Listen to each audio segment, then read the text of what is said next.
जय। द्वारिकाधीश श्री कृष्ण भगवान की जय। राजा बलि महाराज की जय। महावीर स्वामी की जय। योधा पामरिया महाराज की जय।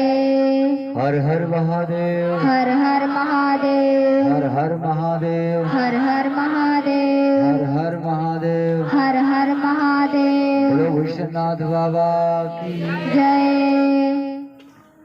नारायण हरि नारायण हरि नारायण हरि नारायण हरि नारायण हरि नारायण हरि नारायण हरि नारायण हरि नारायण हरि नारायण हरि नारायण हरि नारायण हरि नारायण हरि नारायण हरि नारायण नारायण नारायण।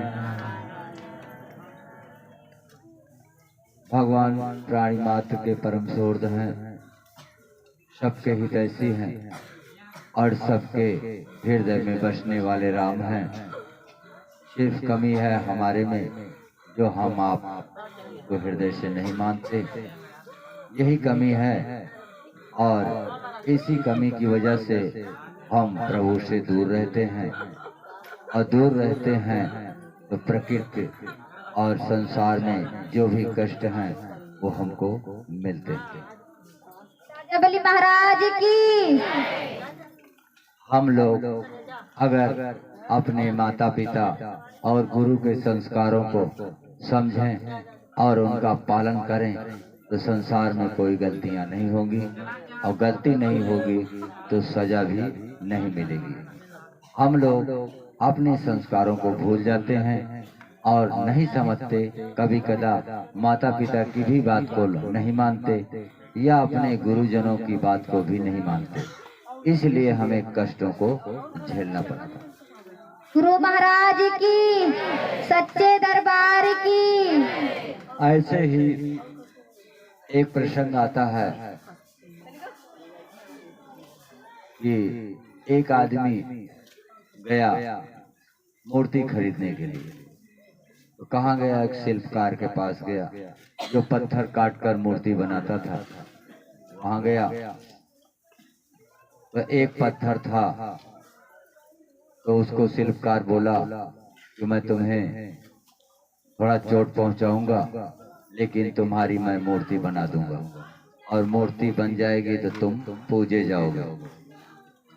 तो वो पत्थर कहता नहीं नहीं, मुझ पर छेनी हथौड़ी मत चलाना, मुझे बहुत पीड़ा होती है, मैं बर्दाश्त नहीं करूंगा।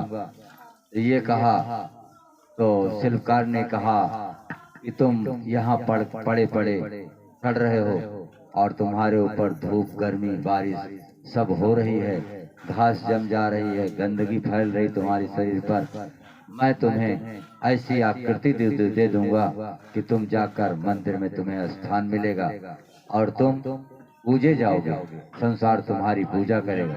कहता नहीं नहीं, मुझ पर छेनी हथौड़ी मत चलाओ, मुझे ऐसे ही ठीक है, छेनी हथौड़ी से मुझे मत मारो, मैं बर्दाश्त नहीं करूंगा। भाई शिल्पकार ने कहा कि ठीक है, अगर तुम नहीं बर्दाश्त कर सकते हो तो ठीक है, पड़े रहो। फिर क्या हुआ कि एक बगल में और पत्थर था, उसके पास गया, कहता मैं तुम्हें ले चलता हूँ और छेनी हथौड़ी से तुम्हें एक बढ़िया मूर्ति बना दूंगा और मैं मूर्ति बनाकर मैं तुम्हें बेच दूंगा और जो ले जाएगा वो तुम्हें पूजा करेगा और तुम भी आराम से बैठोगे, पक्के घर में बैठोगे, नहलाए धुलाए जाओगे और तुम्हारी पूजा लोग करेंगे, मिठाई पेड़ा लड्डू सब कुछ खाने को मिलेगा, रुपया पैसा भी चढ़ेगा और तुम्हारी सेवा हो जाएगी।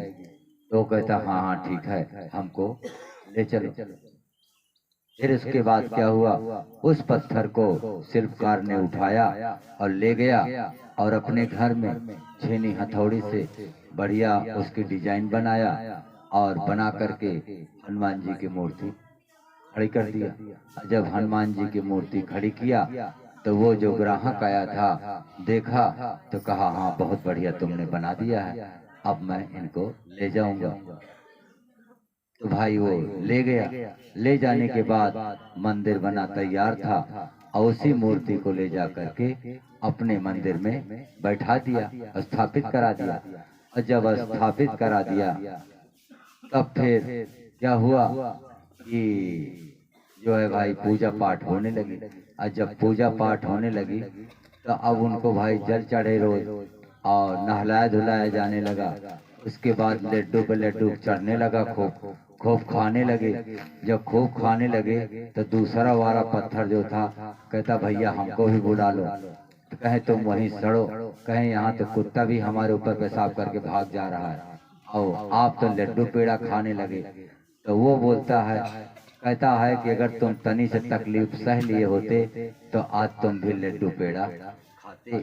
इस जगह पे तुम होते, हम वहाँ होते, लेकिन तुमने तनिक तकलीफ नहीं सहा, इसीलिए आज तुम्हारे ऊपर कुत्ता बिल्ली पेशाब कर रहे हैं और तुम वहीं अभी पड़े रहो।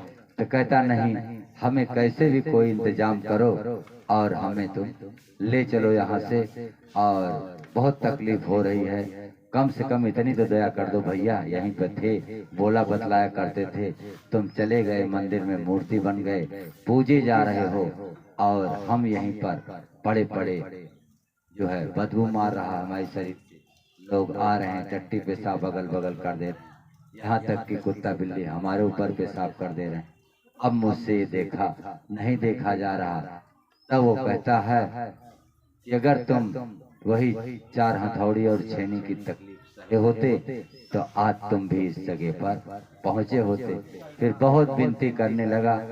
तब भाई वो पत्थर जो था उसने सपना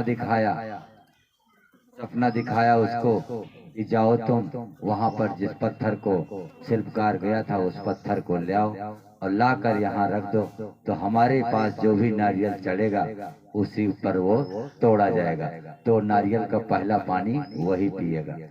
तो फिर जो है जय जय। फिर भाई हो गया और बोला कि वहाँ कहीं एक पत्थर और है, वो हमको दे दो। गया तो शिल्पकार कहता कि भैया तुमको तो हथौड़ी की जरूरत नहीं, तुम्हें नहीं ले चलूंगा। कहते नहीं नहीं हमको ले चलो भैया, हमें ले चलो, तुम आए तो सही, हमको ले चलो। तब फिर जो है उठा के ले गया, कहता इसी को ले जाओ। उसको बढ़िया अगल बगल से छांट फाट के एक बढ़िया पत्थर बना दिया चौकोर, और बनाने के बाद वही मंदिर के पास आके लग गया। अब जो कोई हनुमान जी को नारियल चुनरी चढ़ाएं और प्रसाद चढ़ाएं, लड्डू चढ़ाएं, तो वो क्या करते थे कि बस नारियल उठा करके उसी पर तोड़ा करते थे, तो नारियल का पानी वो पी जाते थे। तो कम से कम भगवान की कृपा हुई हनुमान जी की कि नारियल का पानी तो नसीब उनको हो गया और वो मिठाई पेड़ा खाएंगे। बोलिए पवन सुत हनुमान की, राजा बलि महाराज की, महावीर स्वामी की। तो ये बात हमारे गुरुदेव ने बहुत पहले बताई थी, आज मुझे याद आ गया कि सत्संग में वो मुझे बताया करते थे। तो सोचा कि आप लोगों को भी मैं शेयर करूं, तो मैं आप लोगों को बताया। इसका मतलब जानते क्या? इसका मतलब ये है कि जो बच्चा गार्जियन का डांट फटकार सुन लेता है और उनके बताए मार्ग पर चलता है, एक दिन वही लड्डू पेड़ा खाता है। राजा बलि महाराज की, सच्चे दरबार की, गुरु महाराज की। जो बच्चा माता पिता की डांट फटकार सुनता है, कभी भी डांट देते हैं या कभी भी एक चट्ठा मार देते हैं, तो मारते हैं जरूर, लेकिन वो क्रोध से नहीं, वो प्यार से मारते हैं कि हमारा बच्चा बिगड़ न जाए, हमारा बच्चा कहीं किसी गलत लाइन में न चला जाए, नहीं तो बाद में हमें ही लौटाना मुश्किल हो जाएगा इसको, और हमें इसके लिए रोना पड़ जाएगा। इसलिए वो सोचते हैं कि पहले से ही इसको डांट फटकार अगर हम लगाए रखेंगे तो कोई गलती ये करेगा नहीं, कि जिसकी सजा हमें भी भुगतना पड़े। इसलिए माँ बाप अपने बच्चों को बराबर नजर रखते रहते हैं कि हमारा बेटा कहाँ बैठता है, किससे बात करता है, हमारी बेटी कहाँ किससे बात कर रही है। ये सब माँ और बाप की जिम्मेदारी होती है और नजर बनाए रखते हैं। गुरु भी ऐसे होते हैं, गुरु अपने शिष्य पर नजर बनाए रखते हैं कि हमारा शिष्य बिगड़ न जाए, कहीं और न चला जाए या कहीं गलत रास्ते पर न चला जाए। इसलिए माता पिता और गुरु की बात को मानना चाहिए, उनकी कभी कड़ुक बात को बुरा नहीं मानना चाहिए। और उनकी बात जो माना है वो एक दिन चमक ही गया है, उसे नौकरी भी मिली है या फिर मान प्रतिष्ठा संसार में मिला है या तो फिर उसको धन का मालिक ही बना है। कोई ना कोई उद्यम वो किया ही है जिसने माता पिता के और गुरु के संस्कारों को माना है। राजा बलि महाराज की, महावीर स्वामी की। इसलिए मैं इस कहानी के माध्यम से आप सभी को ये संदेश दे रहा हूँ कि आप लोग अपने बच्चों को अनुशासन में रखिए, समझाइए प्यार से और शुरू से ही डांट फटकार बनाए रखिए ताकि वो बिगड़ न पाए। नहीं तो गलत आदमी की संगत पड़ेगी तो एक दिन बिगड़ जाएंगे और बिगड़ जाएंगे तो आप उन्हें फिर समझा नहीं पाओगे, तुम्हारे हाथ से निकल जाएंगे। इसलिए शुरू से ही अपने बच्चों पर अनुशासन बनाए रखिए। प्रेम कीजिए लेकिन प्रेम अंदर रखिए। खाने पीने का, पहनाने का और चीजों का प्रेम रखिए, लेकिन उन्हें गलत रास्ते पर जाने का प्रेम मत कीजिए, नहीं तो एक दिन रोना ही पड़ेगा। राजा बलि महाराज की, सच्चे दरबार की। तो बच्चों पर, लड़कियों पर, सब पर नजर बनाओ। जब लड़की 12 साल से ज्यादा उम्र की हो जाए तब उसकी देख रेख रखो, कहाँ जाती है, इसकी सहेली कौन है, किसके पास बैठती है और किससे बात। वह माताएं बाद में रोती हैं जब लड़के और लड़कियां 10 बजे 11 बजे रात तक फोन पे बात कर रहे हैं, वो सुन रही हैं, फिर भी उनको नहीं रोक रही कि छोड़ फोन धर और सो जा। डांट देना चाहिए कि फोन रखो और सो जाओ। नहीं डांट पाती, बाद में वही आकर के रोती हैं और शिकायत करती कि महाराज हमारे यहाँ ऐसा हो गया, अब मैं क्या करूं। तो इसलिए ये चीजों पर सावधानी रखो। तुम्हारे लड़के हैं, किससे किससे दोस्ती है, किसी नशेड़ी आदमी के साथ दोस्ती तो नहीं हो रही है, किसी जुआड़ी शराबी आदमी के साथ दोस्ती तो नहीं हो रही है, या किसी अनपढ़ जो बिल्कुल मूर्ख आदमी है, गंजेड़ी शराबी इस नशेड़ी ऐसे आदमी की संगत तो हमारा लड़का नहीं कर रहा है। उन पर नजर रखो, अगर नहीं नजर रखोगे तो एक दिन इसको भुगतना ही पड़ेगा। शुरू से ये संस्कारों की बात है, अपने परिवार को संभालने की बात है। इसलिए मैं आज बता दिया कि आप सब अपने बाल बच्चों को शुरू से ही अच्छी परवरिश दीजिए। मंदिर जाइए और उंगली पकड़कर अपने बच्चों को ले जाइए। आज तो मंदिर जाओगी और अपने बच्चों को उंगली पकड़कर ले जाओगी तो कल जवान होगा तो वो भी अपने बच्चों को उंगली पकड़कर भगवान की शरण में ले जाएगा और एक दिन जरूर तरक्की करेगा। राजा बलि महाराज की, गुरु महाराज की, सच्चे दरबार की। और साल भर में एक बार किसी न किसी तीर्थ का दर्शन करना चाहिए आदमी को। जैसे कोई नजदीक आपके तीर्थ है, वहाँ चले जाओ, दर्शन करोगे और 1-2 दिन भ्रमण करोगे, घूम फिर लोगे तो मन भी शांत होगा। किसी मंदिर में, अयोध्या है नजदीक है, कहीं दूर नहीं है, ज्यादा ज्यादा 1000-1200 खर्चा है, परिवार में बैठो चले जाओ और 1000-1200 खर्चा हुआ और घूम के एक दिन रहे, अपना दर्शन किए और चले आए। तो भगवान की शरण में जाओगे, या मथुरा चले जाओ, या काशी चले जाओ, या बनारस या इलाहाबाद चले जाओ गंगा स्नान करने। तो इस तरीके से तीर्थों में जाने से आपके सत्कर्म जो है बेकार नहीं जाएंगे, वो उसका असर आपके बाल बच्चों पे उतरेगा और वो एक दिन तरक्की करेंगे, ऊंचाई पर जाएंगे। माता पिता को चाहिए कि आप भी साल में एक बार तीर्थ करने जाएं और अपने बाल बच्चों को भी साथ में लेके जाएं। तो इस तरीके से अगर आप करोगे तो आपका कल्याण होगा, आपके परिवार का कल्याण होगा। जिसके दरवाजे भगवान के जाओगे तो कुछ न कुछ तो आशीर्वाद तुम्हें देंगे। कितनी दूर चलकर आए हो तुम, तो निश्चित आपको आशीर्वाद मिलेगा और उससे आपके बाल बच्चे उन्नति करेंगे। आप खुद अगर नहीं जाओगे और तमाम चीजों में लिप्त रहोगे, मांस मदिरा में, और वहीं भटके रह जाओगे, तब फिर तुम तरक्की जीवन में कर नहीं पाओगे, वहीं बैठे रह जाओगे। राजा बलि महाराज की, गुरु महाराज की, सच्चे दरबार की। और इसकी प्रेरणा पुरुष नहीं ले जा सकता आपको, औरत ही धर्म के काम की प्रेरणा देती है। औरत ही कहती है कि चलो यहाँ चलना है, एक दिन घूम के आते हैं, घर से उब गया है मन, काफी दिन हो गया, चलो यहाँ भ्रमण करने चलते हैं, अयोध्या, काशी या मथुरा जाओ और घूम करके एक दो दिन रह करके मन शांत हो जाएगा। और औरत ही पुरुष को समझाती है कि धर्म का काम करो। और सावन महीने में एक रुद्राभिषेक अपने घर में करवाना चाहिए शंकर जी के नाम से। जो सावन महीने में एक बार रुद्राभिषेक करवाता है उसके घर में प्रेम, शांति और धन की कमी नहीं होती। हमने भी करवाया है, 2 बार करवाया।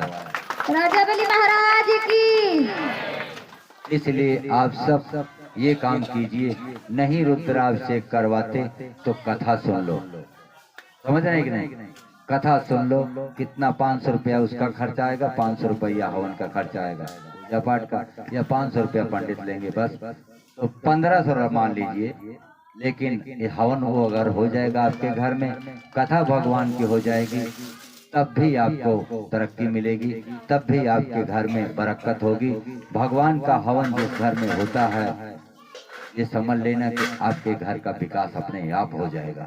साल में एक बार करवा लेना चाहिए किसी ब्राह्मण को बुलाकर।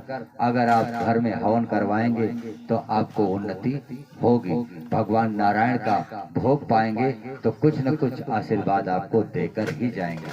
देवी देवता कभी किसी का हराम का नहीं था। राजा बलि महाराज की, गुरु महाराज की, सच्चे दरबार की। वेद व्यास जी ने सब कुछ बताया है।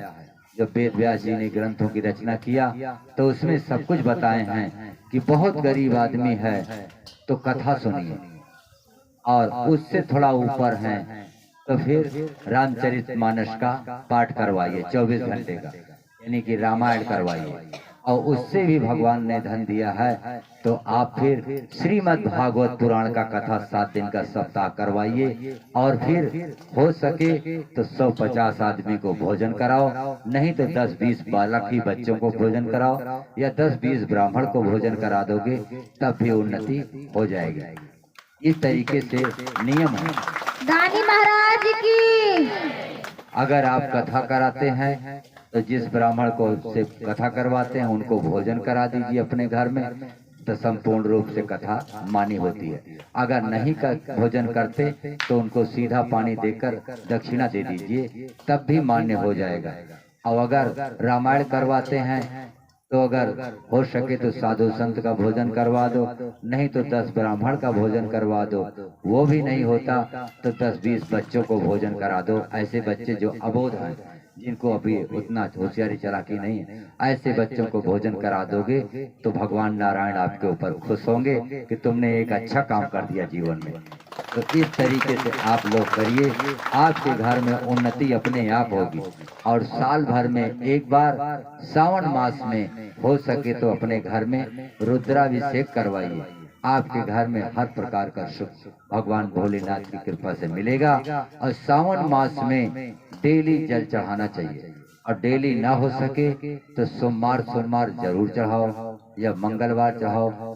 तो इसलिए जल जो है जैसे मलमास लगे तब या सावन लगे तब चढ़ाना चाहिए। ऐसा कार्य करने से आपके घर में बरकत, शांति और प्रेम स्थापित अपने आप हो जाएगा। ये सब नियम आपको जानकारी दे रहा हूँ। बिना ज्ञान के आदमी अंधकार में है, आदमी को पता ही नहीं है कि क्या करना चाहिए क्या नहीं करना चाहिए। इसलिए मैं आप लोगों को एक ज्ञान का मार्ग दिखा रहा हूँ कि आप लोग की उन्नति कैसे होगी। लक्ष्मी नारायण की, शंकर भगवान की, सच्चे दरबार की, राजा बलि महाराज की, गुरु महाराज की। ये बात जो है हमने बहुत पहले सीखी। हमारे पिताजी कलकत्ता में रहते थे, साल भर में आते थे तो एक बार बिना कथा सुने जाते नहीं थे। 1 महीना की छुट्टी आते थे तो किसी ब्राह्मण को बुला करके पहले कथा सुनते थे, और 2 ब्राह्मण 5 ब्राह्मण का भोजन करवा के तब यहाँ से जाते थे। फिर जाते थे, कमाते थे, साल भर रहते थे तो साल 1.5 साल 2 साल कमाते थे, 1 बीघा खेत लिखा लेते थे। ऐसे करते करते उन्होंने 7-8 बीघा खेत लिखा लिया धीरे धीरे। और क्या करते थे, एक चिट्ठी में लिखकर रामायण के बीच में डाल देते थे कि हे प्रभु मुझे ये खेत लिखाना है, आपकी दया होगी तो हो जाएगा। और जब आते थे खेत लिखा लेते थे तब वो चिट्ठी को निकालकर अलग लिख देते थे, फिर दूसरी चिट्ठी उसमें डालते थे। जब मैं कलकत्ता गया था देखा था तो इतनी चिट्ठियां उसमें रखी हुई थी। तो हम सब पैदा नहीं से थे तब से, और जब तक वो लुधियाना वहाँ थे कलकत्ता में तब तक वो चिट्ठी लिखकर उसमें डाला करते थे। कोई काम उनको करना होता था तो चिट्ठी में लिखकर रामायण के बीच में डाल दिया करते थे और 5 चौपाई रोज पढ़ते थे। यही उनका नियम था। उन्होंने बहुत कुछ बनाया है। 7-8 बीघा जमीन बनाए, 4 बच्चे उनके, उनका शादी ब्याह कराया, पढ़ाया लिखाया। सबसे कम मैं पढ़ा हूँ, बाकी सब हमसे ज्यादा BA में सब हैं। हम ही सबसे कम पढ़े हैं, लेकिन बाकी सब पढ़े हैं और सबका शादी ब्याह किए, यहाँ तक कि नाती का भी ब्याह उन्होंने कर करके तब गए। तो इस तरीके से उन्होंने बहुत कार्य किए हैं। अब कार्य हुआ है तो इसीलिए हुआ है कि धर्म का कार्य वो किए थे, इसीलिए उन्नति किए। वही बात आप लोगों को बता रहा हूँ। श्री रामचंद्र भगवान की, राजा बलि महाराज की, गुरु महाराज की, सच्चे दरबार की। और अयोध्या में नाम लिए थे पिताजी हमारे, माताजी अयोध्या में ही नाम लिए थे और भगवान का स्मरण हमेशा करती थी, आज भी कर रही हैं।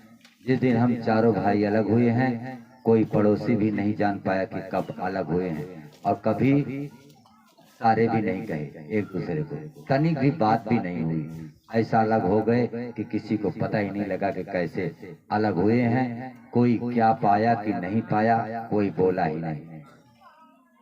तो ये है भगवान की कृपा। और वही में और अगर कोई ऐसा दुष्कर्म होता तो पता लगता कि लाठी का मार होती और झगड़ा होती, गांव भर सुनते कि आज उनके बंटवारा भा है, रात दिन झगड़ा हो रही है। तो इसलिए जिस घर में धर्म है, भगवान की कृपा है, वहाँ झगड़ा हो ही नहीं सकती। सब धीरज बंधा देते हैं वो कि चलो जो कुछ मिला, अच्छा मिला, कम मिला, ज्यादा मिला, धीरज रख लिए। तो वही बात मैं आप लोगों को बता रहा हूँ कि आप लोग भी अपने जीवन में इन बातों को उतारिए और ऐसे घर में संस्कार बच्चों को दीजिए। ऐसा कर्म आप कीजिए कि आपका नहीं तो आपके बच्चों का भाग बन जाए। ये काम कीजिए दादाजी। आप सब एक बारी नहीं कहीं जा सकते तो अयोध्या जाओ, अयोध्या नहीं जाते तो काशी चले जाओ, भगवान भोलेनाथ का दर्शन करने। साल में एक बार दर्शन करो और एक बार रुद्राभिषेक करो। हो सके तो 3 साल में एक बार रामायण कर लो, नहीं तो साल भर में एक बार कथा जरूर सुनो नारायण का। अपने आप कल्याण होता चला जाएगा। आपके बाल बच्चे सरकारी नौकरी पाएंगे, सर्विस पाएंगे और उन्नति करेंगे। और आप अगर जाओगे तो आपको देखकर आपका बेटा भी जाएगा, आपकी बहुएं जाएंगी, आपके नाती भी जाएंगे कि हमारे बाबा जाते थे वहाँ, मैं भी जाऊंगा उस धाम में।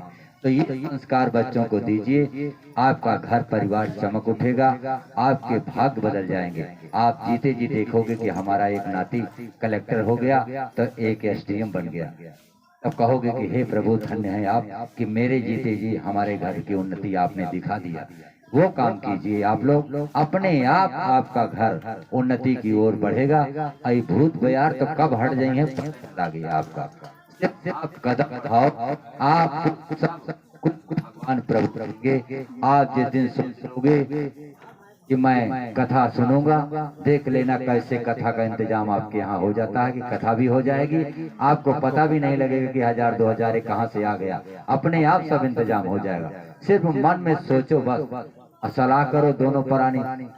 दोनों परानी बैठ के सलाह करो कि मेरा विचार है कि चलो एक दिन पंडित को बात करते हैं और कथा करते हैं और कथा सुनिए। ये विचार कीजिए, आपके घर की उन्नति अपने आप हो जाएगी।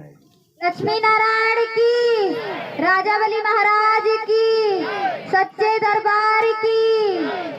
आज हमारे यहाँ देखो हजार लोग आ रहे हैं। बड़े लोग, बड़े बड़भागी होते हैं वो लोग जिनके यहाँ 1000-2000 10,000 आदमी आते हैं। कोई राजा महाराजा चाहे कितनी जनता रोज बुलाया करें तो नहीं आएगा, कोई नहीं जाएगा। तो ये कृपा नारायण की। उनके उनका आसन जब डोल जाता है तो सब कुछ करते हैं। और ये सपने अपने कर्म की बात है। कोई अच्छा कर्म जीवन में रहा होगा, जो कि 30 साल की उम्र में गुरु मिले और ज्ञान मिला भगवान का, और उसके बाद सेवा साधना किए, और उसके बाद महाराज की कृपा हो गई, हमारे कन्हैया की भी कृपा है कि सब कुछ ठीक हो रहा है, सबका भला हो रहा है और सबका मंगल हो रहा है। मैं चाहता हूँ कि आप सब उसी मार्ग पर चलिए, आप सबका मंगल हो, सबका भला हो, आपके परिवार में सुख और शांति मिल गया, समझ लो दुनिया का धन मिल गया। लक्ष्मी नारायण की। जिस घर में सुख और शांति मिल गई, समझ लो दुनिया का धन मिल गया। बहुत धन तुम्हारे यहाँ है, रात में नींदें नहीं आती, तो क्या करोगे धन को लेकर? बहुत धन है और रात भर चिंताएं बनी है तुमको, तो धन ले का फायदा? 1 लाख का बेड ला दिया और रात भर नींदें ना हो तो फायदे का है कि नहीं? नींद भी तो आनी चाहिए। आए तमाम रुपया दिन भर गिनत यहाँ, चेहरे पे हंसी नहीं ना, तो रुपया का हो, कागज का नोट तो कागज के आए। तो इस वजह से खुशी तब होती है जब आत्मा खुश होती है, तब आत्म सुख मिल गया तो समझ लो संसार का सारा सुख मिल गया। द्वारिकाधीश श्री कृष्ण भगवान की, दानी राजा बलि महाराज की, सच्चे दरबार की।